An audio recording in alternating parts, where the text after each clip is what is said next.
Dan apabila kitab itu diberikan kepada seorang yang tidak dapat membaca dengan mengatakan, "Baiklah, baca ini," maka ia akan menjawab, "Aku tidak dapat membaca." Betulkah ini nubuat tentang datangnya Muhammad?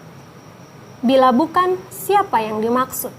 Nah, saya juga melihat di YouTube itu ada orang-orang Islam tertentu, mualaf tertentu, yaitu Kainama dan juga Irene Handono, yang menggunakan ayat ini untuk menunjukkan bahwa itu adalah nubuat tentang Muhammad di dalam Alkitab. Nah, saya ini terus terang heran dengan orang-orang Islam jenis seperti ini ya.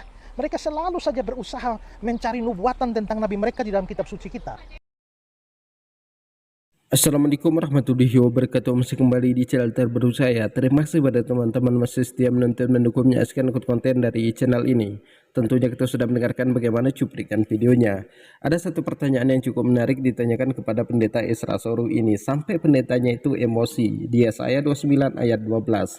Dan apabila kitab itu diberikan kepada seorang yang tidak dapat membaca dengan mengatakan, "Baiklah, baca ini," maka ia akan menjawab, "Aku tidak dapat membaca."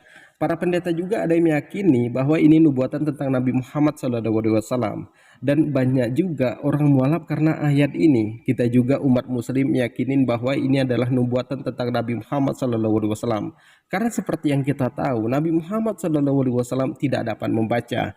Lalu di sini pendeta Isra Soru ini mempunyai penjelasan lain. Apakah penjelasannya itu sesuai dengan pertanyaannya? Karena seringkali kita dengarkan apa yang ditanya itu bukan itu yang dijawab, lain ditanya, lain dijawab.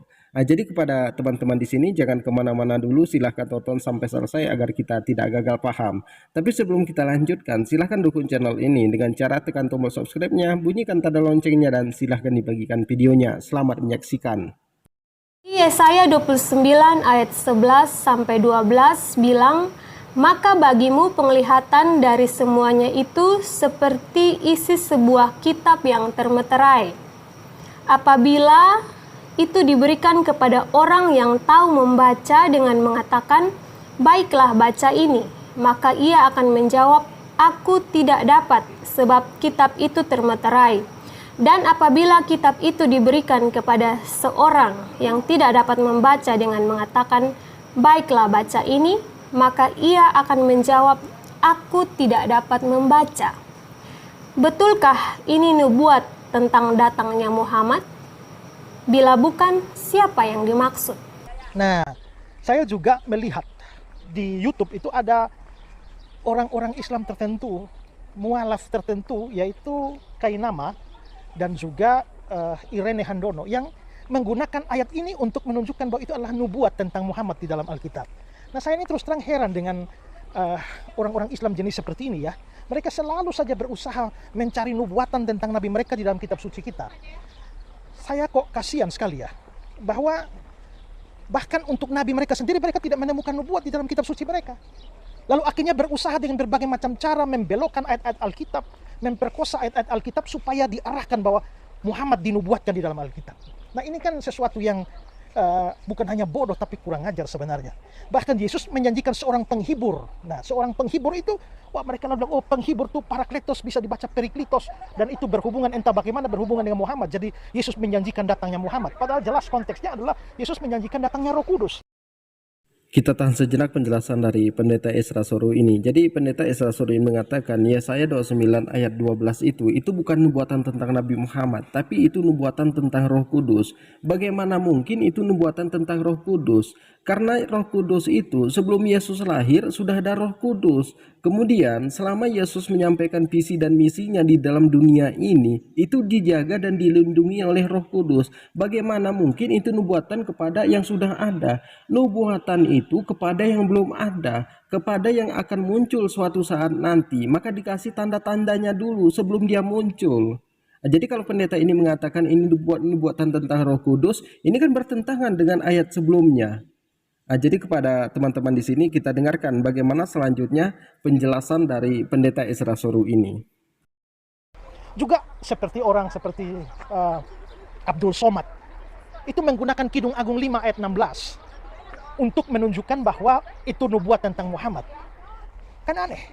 Jadi jelas adalah sesuatu yang omong kosong. Tidak ada nubuatan tentang Muhammad sama sekali dalam Alkitab kita. Nah, termasuk di dalam Yesaya 29 ayat 11-12 tadi yang dibacakan ayatnya, itu sama sekali tidak ada hubungan dengan Muhammad.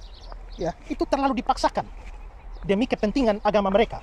Nah, kalau kita melihat konteks Yesaya, sebenarnya kan Yesaya ini sedang berfirman atau menyampaikan firman Tuhan kepada bangsa Israel, secara khusus bangsa Yehuda yang sangat melawan Tuhan dengan dosa-dosa mereka. Maka Yesaya itu menunjukkan beritanya untuk menegur mereka. Kalau mereka tidak bertobat, tidak dengar-dengaran pada hukum, maka Tuhan akan menjatuhkan hukuman pada mereka dengan membiarkan mereka itu akhirnya dihancurkan oleh bangsa Babilonia. Nah, tapi orang-orang Yehuda pada waktu itu mereka orang yang tegar tengkuk. Dikasih firman Tuhan tidak mau. Maka di sini ada dua golongan sebenarnya ya. Golongan yang pertama adalah orang yang mengerti tulisan. Mestinya kalau dikasih hukum Tuhan itu mereka bisa baca dan bisa mengerti. Tapi waktu mereka bisa baca dan mereka bisa mengerti, mereka punya alasan.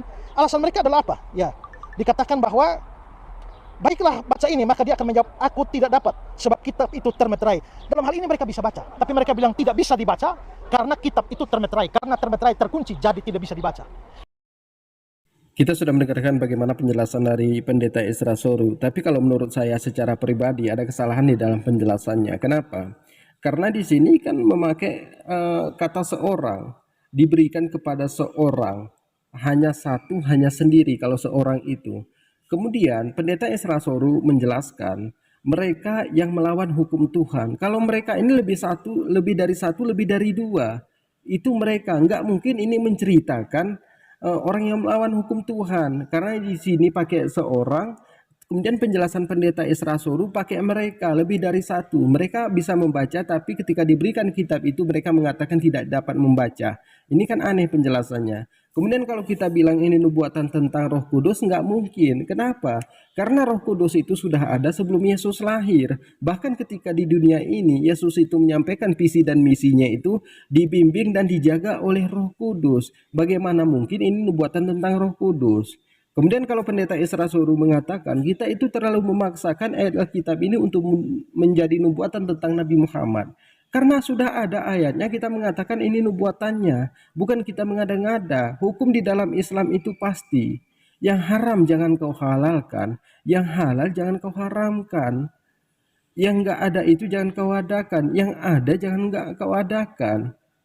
Nah, sudah tetap tertulis berlakunya di situ apa aja. Jadi kalau yang haram itu kita halalkan nggak mungkin. Sama seperti ini, karena sudah ada ayatnya tetap ada. Nggak mungkin kita bilang ini bukan nubuatan. Kita minta penjelasan kepada mereka, tapi mereka tidak mampu menjelaskannya. Ini nubuatan tentang siapa? Ini menceritakan tentang siapa? Karena katanya itu pakai seorang, hanya satu, hanya sendiri. Jadi kepada teman-teman di sini terima kasih sudah menonton. Bukan kita benci kepada Pendeta Ezra Soru ataupun kepada orang Kristen. Jadi mungkin cukup sekian. Assalamualaikum warahmatullahi wabarakatuh.